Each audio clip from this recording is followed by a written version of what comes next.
ખેડૂત ભાઈઓ, આજના એપિસોડમાં આપણે વાત કરીશું આપણી ઉપજ તલની.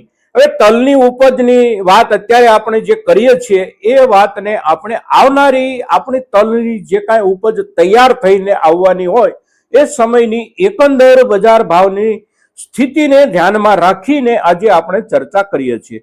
તલના વાવેતરનો સમયગાળો અને તલના વાવેતરમાં આપણે જે કાંઈ સફેદ તલ કે કાળા તલ વાવીએ છીએ એમાંથી કયા તલ ક્યારે વાવવા અને પાયાના ખાતરો કયા આપવા, આ બધી ચર્ચા આપણે પાછળના સમયમાં સમયસર કરી ચૂક્યા છીએ. અને અત્યારે હવે જ્યારે તલની વાવણીનો સમય શરૂ થઈ ગયો ગણાય આપણા ઉનાળુ તલની વાવણીનો, ત્યારે આપણે આ એક ચર્ચા અવશ્ય કરી લઈએ એક વખત. કારણ કે આવનારા સમયમાં અત્યારે વાવેલી ઉપજનો એકંદર ભાવ આપણને શું મળી શકવાનો હોય, આ એક વિચાર સાથે આપણે વાવેતર કરતા હોઈએ છીએ. અને તેથી આજની જે આપણી ચર્ચા છે એ ચર્ચા એટલે આપણા કાળા તલ કે સફેદ તલ, આ બંને તલ પૈકી આપણે કયા તલ વાવીએ, સાથે સાથે આપણા વાવેલા તલને બજાર સાથે આપણે જોડી અને કેવા રૂપમાં અત્યારે એક સંકેતના રૂપમાં જોઈ શકીએ. આ ચર્ચા એટલે આપણી તલની નવી સિઝન, ઉનાળુ વાવેતરની સિઝનની પ્રાથમિક શરૂઆતના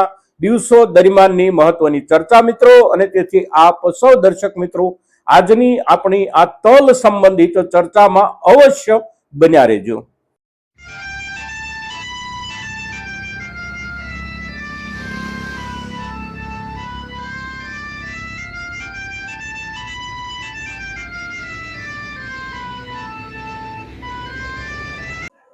નમસ્કાર ખેડૂત મિત્રો, જય કિસાન, જય ભારત.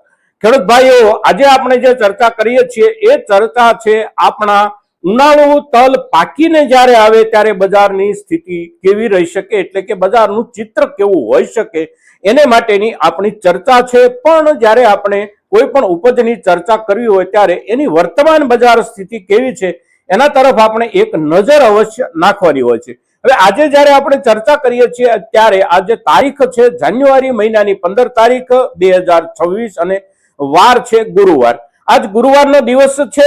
પણ આપણે જ્યારે ચર્ચા કરીએ છીએ ત્યારે સવારના 8 વાગ્યાના સમયે આપની સામે આ એપિસોડ પ્રસ્તુત થઈ રહ્યો છે. એટલે આજના દિવસની બજાર ભાવની સ્થિતિ આપણા સુધી ન હોય, પણ ગઈકાલે ઉત્તરાયણની રજા પહેલાના દિવસો દરમિયાન તલના બજાર ભાવની સ્થિતિ આપણે જોઈએ તો આપણા સફેદ તલ સામાન્ય રૂપમાં જે ભાવથી વેચાઈ રહ્યા હતા એ ભાવ એટલે એકંદર 1700 રૂપિયાથી લઈ અને 2000 રૂપિયા, 2050 રૂપિયા કે 2121 રૂપિયા સુધીમાં એકંદર આપણા સફેદ તલ વેચાઈ રહ્યા હતા. અને સામાન્ય ભાવની જનરલ સ્થિતિ આપણે જોઈએ તો લગભગ 1800 થી 2000 ની વચ્ચે આપણા મોટા ભાગના સફેદ તલ વેચાઈ રહ્યા હતા. હવે કાળા તલના ભાવની સ્થિતિ આપણે જોઈએ તો કાળા તલના ભાવ એટલે લગભગ 3800 રૂપિયાથી લઈ અને 4800 રૂપિયા, 4900 રૂપિયા મહત્તમ કોઈ ખેડૂતને તલના કાળા તલના મળ્યા હોય. કાળા તલની આપણે જનરલ સ્થિતિ એટલે કે એવરેજ વેચાણ ભાવની સ્થિતિ જોઈએ તો એવરેજ વેચાણ ભાવની કાળા તલની સ્થિતિ એટલે લગભગ 4200 રૂપિયાથી લઈ અને 4600 રૂપિયાની વચ્ચે આપણા મોટા ભાગના કાળા તલ વેચાયા છે પાછળના દિવસો દરમિયાન. હવે આવનારા સમયમાં એકંદર આપણે જોઈએ તો નજીકના દિવસોમાં તલના ભાવમાં બહુ મોટા ફેરફારની કોઈ શક્યતાઓ અને સંભાવનાઓ નથી. કારણ કે વિદેશ વ્યાપારની આપણે વાત કરીએ તો પણ ભલે અને આપણા સ્થાનિક વેપારની વાત કરીએ તો પણ ભલે, હવે ધીમે ધીમે એકંદર તલના વેપારો સાવ સામાન્ય થતા જતા હોય છે. અને તેથી બહુ મોટા ફેરફારો નજીકના દિવસોમાં ન આવે. પણ નવી સિઝન જ્યારે ખુલે ત્યારે એટલે કે આપણું ઉનાળુ તલના વાવેતરનું ઉત્પાદન આપણા હાથમાં જ્યારે આવે ત્યારે બજારની સ્થિતિ કેવી રહી શકે, તો આ સવાલનો જવાબ આપણે શોધવાનો પ્રયાસ કરવાનો છે અને એની આજે આપણે ચર્ચા કરવાની છે. હવે તલનું જે ઉત્પાદન છે એ ઉત્પાદનનું જે વૈશ્વિક ચિત્ર છે એ આખે આખું ચિત્ર આપણે પાછળના લગભગ દરેક એપિસોડમાં જ્યારે જ્યારે જરૂર હતી ત્યારે દોરી ચૂક્યા છીએ અને આપની સામે પ્રસ્તુત પણ કરી ચૂક્યા છીએ. તલમાં આપણે જોઈએ તો ગયા વર્ષમાં આપણે જે તલનું ઉત્પાદન લીધું એના જે કાંઈ આપણને ભાવ મળ્યા હોય એ એકંદર ઠીક ઠીક સારા મળ્યા. પણ આ જે વર્ષ આપણું વીત્યું એ વર્ષ દરમિયાન તલના ભાવ લગભગ દબાયેલા રહ્યા. અને જે દબાયેલા રહ્યા એનું કારણ એટલે આફ્રિકન દેશોએ છેલ્લા 3 વર્ષમાં જે મોટા પાયે ઉત્પાદન વધાર્યું એ ઉત્પાદન જે કાંઈ વધ્યું એ વધેલા ઉત્પાદનની અસર નીચે વૈશ્વિક તલના બજારના ભાવ દબાયેલા રહ્યા. ઉત્પાદન જેમ વધ્યું એમ સામે વેપાર પણ વધ્યો. વર્ષ 2024 વર્ષ દરમિયાન તલનો જે વેપાર દુનિયામાં થયો એના કરતા વર્ષ 2025 દરમિયાન લગભગ 22 થી 25% જેટલો આંતરરાષ્ટ્રીય તલના વેપારનો જથ્થો વધ્યો. તેમ છતાં ભાવોમાં ઘટાડો લગભગ 20% જેટલો 24ની સરખામણીમાં 25માં આવ્યો અને એનું કારણ એટલે સીધું આફ્રિકન દેશોનું મોટા પાયે થયેલું ઉત્પાદન. નાના નાના આફ્રિકન દેશોએ પણ છેલ્લા 3-4 વર્ષમાં તલના ઉત્પાદનમાં જે પ્રગતિ કરી છે એ ગજબની પ્રગતિ છે અને એના ઉત્પાદનના આંકડા આપણે જોઈએ તો ઇથોપિયા હોય, બુર્કિના ફાસો હોય, તાંઝાનિયા હોય, ચાડ હોય, નાઇજીરિયા હોય, આ બધા દેશો આપણા 2 રાજ્યો કે એક રાજ્ય જેટલો જેનો ભૂમિનો રકબો હોય એવા રાજ્યો પણ 3-3 લાખ ટન 4-4 લાખ ટન તલનું ઉત્પાદન કરે. આટલા બધા મોટા જથ્થામાં એમણે તલનું ઉત્પાદન વધાર્યું અને એના પરિણામે આંતરરાષ્ટ્રીય બજારમાં તલના ભાવ નીચા રહ્યા વર્ષ 2024ની સરખામણીમાં 2025માં. હવે આ વર્ષે આપણી પાસે ઉપજ જ્યારે પાકીને ઉનાળુ તલની આવે ત્યારે સ્થિતિ જેવી રહેવાની સંભાવનાઓ હોય એ સંભાવનાઓ એટલે સામાન્ય રૂપમાં અત્યારે તલના જે કાંઈ આંતરરાષ્ટ્રીય વેપારો થઈ રહ્યા છે એ વેપારો અને હવે પછીની સિઝન એટલે કે ઉનાળુ સિઝનના તલ પાકીને આવે ત્યાર સુધીના સમયગાળામાં વચ્ચે દુનિયાના કોઈ પણ ભાગમાં બહુ મોટી ડિમાન્ડ નીકળી જવાની શક્યતાઓ અને સંભાવનાઓ નથી. ડિમાન્ડ થોડી ઘણી વિશેષ પ્રમાણમાં નીકળે તો પણ આ બધા દેશો પૈકી કેટલાક દેશો હજુ પોતાનો જથ્થો સાચવીને બેઠા છે. સાથે સાથે બ્રાઝિલમાં પણ ઉત્પાદન છે, આપણા પડોશી દેશ મ્યાનમાર એટલે કે બર્મામાં પણ ઉત્પાદન છે, આપણા પડોશી દેશ પાકિસ્તાનમાં પણ ઉત્પાદન છે તલનું. એટલે તલનો જથ્થો પુરવઠાના રૂપમાં આપણે જોઈએ તો નવી સિઝનમાં પણ બહુ મોટી ઘટ પડી જાય એવા અત્યારે સંજોગો દેખાઈ રહ્યા નથી. હવે આ જે આપણે વાત કરીએ છીએ આ વાત છે આપણા સફેદ તલના જથ્થાની. કાળા તલના જથ્થામાં શું થાય તો કાળા તલના જથ્થામાં કાળા તલનું ઉત્પાદન અને કાળા તલની વપરાશ વૈશ્વિક લેવલે આપણે જોઈએ તો બહુ મહત્વપૂર્ણ ઉત્પાદન કાળા તલનું નથી, સામે બહુ મહત્વપૂર્ણ એની વપરાશ પણ નથી. એટલે કાળા તલની જે ઉપજ છે એ આંતરરાષ્ટ્રીય સ્તરે બહુ મહત્વની ઉપજ નથી. એના ભાવમાં જે કાંઈ ફેરફાર થાય છે એ ફેરફાર મોટા ભાગે આપણા જ દેશની અંદર સ્થાનિક ઉત્પાદન અને આપણી સ્થાનિક વપરાશના આધારે એમાં ફેરફાર થાય છે.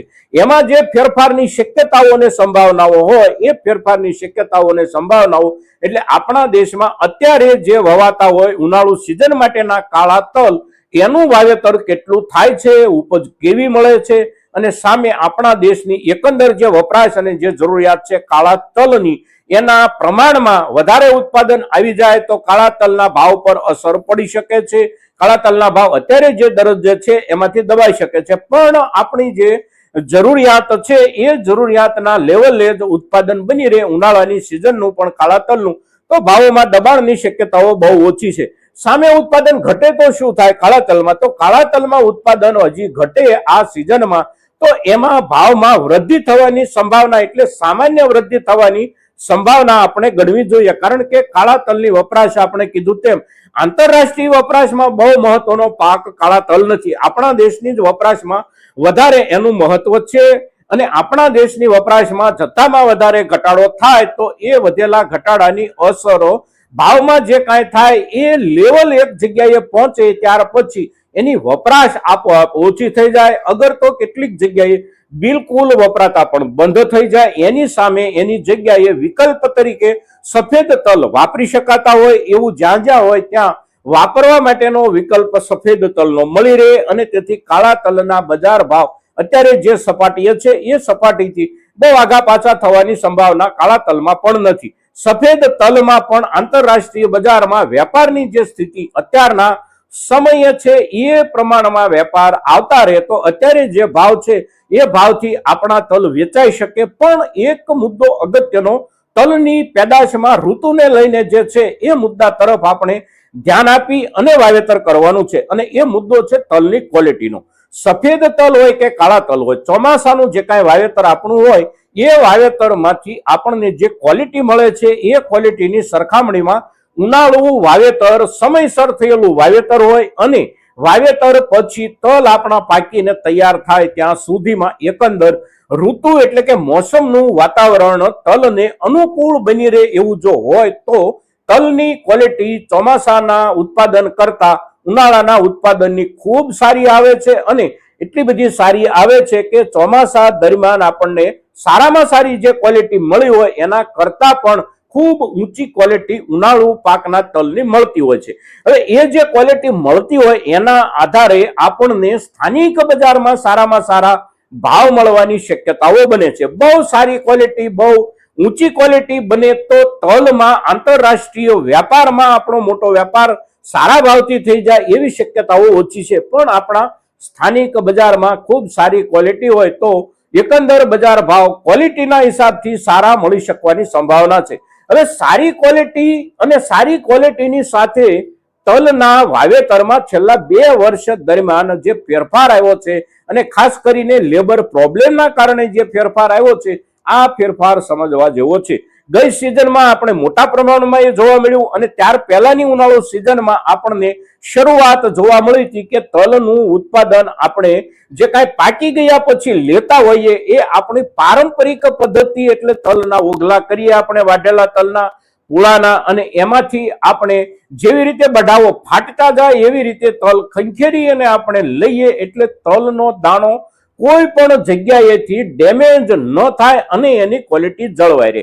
એની સામે આપણે પહેલા વર્ષમાં એવું જોયું કે કેટલાક લોકોએ ઓપનર કે હલરથી ખળું લીધું તલનું અને એના કારણે તલની ક્વોલિટી કુદરતી રીતે સારી પાકેલી હોવા છતાં પણ લેબર પ્રોબ્લેમના કારણે ક્વોલિટી બગડી. હવે ગયા વર્ષમાં બહુ મોટા વિસ્તારમાં એવી પરિસ્થિતિ ઊભી થઈ કે મજૂરોની તકલીફ હોય અને મજૂરોની તકલીફના કારણે આપણે ખેડૂત સમુદાય એવી રીતે તલનું ખળું લેવાના સંજોગો ઊભા થયા. પરિણામે તલની જે ઉપલી સપાટી એટલે કે એની જે મજબૂત છાલ હોય છે, એનું જે સુરક્ષા આવરણ હોય છે એનું સુરક્ષા આવરણ કોઈને કોઈ જગ્યાએથી તૂટ્યું અને એ તૂટેલા સુરક્ષા આવરણના કારણે સારામાં સારી ક્વોલિટીના પાકેલા તલને પણ લાંબા સમય સુધી એટલે કે 4 મહિના 6 મહિના સુધી ન સંગ્રહી શકાય એવી સ્થિતિ તલની થઈ ગઈ. મહિનો 1.5 મહિનો કે 2 મહિના તલ સંગ્રહ કરી અને ખેડૂત પોતાના ઘરે રાખી તો પણ એમાંથી દુર્ગંધ આવવા માંડે એટલે કે એમાં બગાડ બેસવાની શરૂઆત થઈ જાય. એવી જ રીતે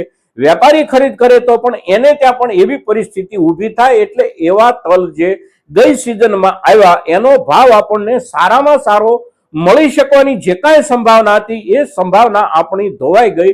તલની ઉપજ તૈયાર કરવાના કામમાં આપણે જે મશીન લગાડ્યું એના કારણે આપણે જે પારંપરિક રીતે ઓગલા ખંખેરી અને તલ લેતા હતા અને 2 વખત કે 3 વખત આપણે જોડી ખંખેરી અને જે તલ ભેગા કરતા હતા એમાં તલની સંપૂર્ણ સુરક્ષા કવચની જળવાઈ રહેવાની ખાતરી મળતી હતી અને તેથી એ સારી રીતે સુરક્ષા કવચ જળવાઈ રહેલા જે તલની ક્વોલિટી હતી એ ક્વોલિટી લાંબા સમય સુધી સંગ્રહી શકાતી હતી અને તેથી એ ક્વોલિટીના સારામાં સારા ભાવ મળ્યા પછી ગયા વર્ષમાં આપણને એવા જ કારણોસર આપણી ક્વોલિટી નબળી સાબિત થઈ અને નબળી સાબિત થયેલી આપણી ક્વોલિટીએ ભાવમાં આપણને ઘણું બધું દબાણ આપ્યું. એટલે આ વર્ષે આપણે જ્યારે વાવેતર કરીએ છીએ ત્યારે આવા 2-3 મુદ્દાઓને આપણે અવશ્ય ધ્યાનમાં રાખીએ કે આપણે વાવેતર તો કરી દઈએ છીએ, ઉપજ છેક સુધી પહોંચાડી દઈએ છીએ, પણ અંતિમ તબક્કામાં જ્યારે એને ઉઠાવવાનો સમય આવે ત્યારે આપણી સામે લેબર પ્રોબ્લેમ એવા રૂપમાં આવી અને ઉભો રહી જાય કે આપણે જે રૂપમાં એનું ખળું લેવું જોઈએ એ રૂપમાં ખળું ન લઈ શકીએ અને આપણી ક્વોલિટી બગડે એવા સંજોગોનું નિર્માણ થાય એમ હોય તો આપણે વાવેતર વિસ્તારમાં પણ અવશ્ય ફેરફાર કરી લઈએ. કારણ કે આપણે ઉપજાવેલી ઉપજ ક્વોલિટીમાં જો નબળી પડે તો બજારમાં આપણે અવશ્ય માર ખાઈ જઈએ. હવે કાળા તલ અને સફેદ તલ વાવણીના સમયગાળાની ચર્ચા આપણે પાછળના સમયમાં કરી ગયા છીએ, તેમ છતાં પણ એક વખત એક સામાન્ય રૂપમાં આપણે જોઈ લઈએ તો કાળા તલને હવે વાવવાનો સમય શરૂ થઈ ગયો ગણાય. અત્યારે જે ઠંડી પડી રહી છે થોડી વિશેષ પ્રમાણમાં, એ ઠંડી 2-4 દિવસ કે 5 દિવસે થોડી હળવી પડે તો આપણે જાન્યુઆરી મહિનાની 20, 21, 22 તારીખથી એને વાવવાની શરૂઆત કરી અને જાન્યુઆરી મહિનો પૂરો થાય ત્યાં સુધીમાં શક્ય હોય તો કાળા તલનું વાવેતર આપણે પૂરું કરી લઈએ. એટલા માટે કે આપણા કાળા તલને પાકવાનો જે સમયગાળો છે એ સમયગાળો છે લગભગ 115 દિવસનો અને 115 દિવસ આપણે ગણી અને જાન્યુઆરી મહિનો પૂરો થયા પછીના દિવસો ગણીએ તો આપણી પાસે જે સમયગાળો બચે છે એ સમયગાળો એટલે ફેબ્રુઆરી, માર્ચ, એપ્રિલ અને મે મહિનાનું પહેલું પખવાડિયું. મે મહિનાના પહેલા પખવાડિયા દરમિયાન તલ જો આપણા પાકીને સંપૂર્ણપણે તૈયાર થઈ જાય તો સારામાં સારી ક્વોલિટી આપણને મળી શકે છે.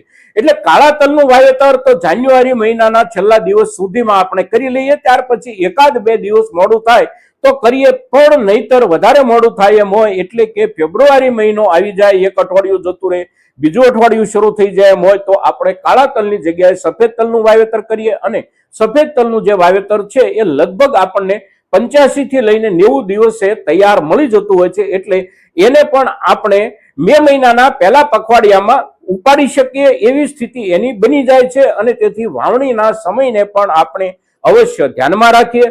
ફેબ્રુઆરી મહિનાની 15 તારીખ આવી જાય પછી આપણે તલના વાવેતરથી અવશ્ય બચીએ અને એમાં પણ કાળા તલના વાવેતરના સમયગાળાને ચૂક્યા વિના જ વાવેતર કરવાનું આપણે ખાસ ધ્યાન આપીએ. મિત્રો, આજના દિવસે તલની આવનારી સિઝનની બજાર સ્થિતિ સાથે સાથે સિઝનની અસરથી આપણને મળતી ગુણવત્તાયુક્ત ઉપજ અને ગુણવત્તાયુક્ત ઉપજ આપણને મળવાની સંભાવનાઓ ક્યાં ક્યાં ધોવાઈ જાય છે, આવા દરેક મુદ્દાઓને ધ્યાનમાં રાખીને જ્યારે આજે આપણે એક વિસ્તૃત ચર્ચા કરીએ છીએ ત્યારે આપણી આ તલની ચર્ચા મહત્તમ ખેડૂતો સુધી પહોંચે એ ખૂબ જરૂરી છે. અને તેથી આપ સૌના પ્રયાસોની અપેક્ષા સાથે આજના દિવસે તલની ઉપજ પર આટલું જ.